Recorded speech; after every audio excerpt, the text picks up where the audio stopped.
forgot to record it. I ended up already disassembling the pump and pulling out the impeller. So I meant to record this and show you guys from the beginning to the end, but I'm in the halfway point.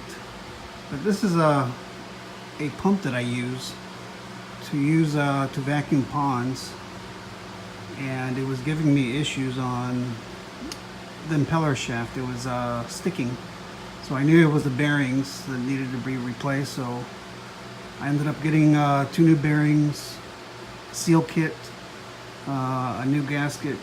Might as well get that done since I'm already doing all this. But here is the impeller shaft that is going to be worked on. It's kind of late now. I think I'm going to call it a night. Continue this tomorrow.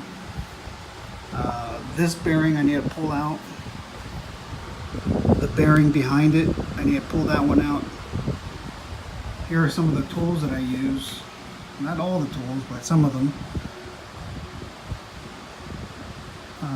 Here are the parts that I pulled out from the pump just to get access to the impeller. Here's the old gasket, brand new gasket, brand new bearings, and a seal kit. So all this I'm going to end up putting in tomorrow. So stay tuned.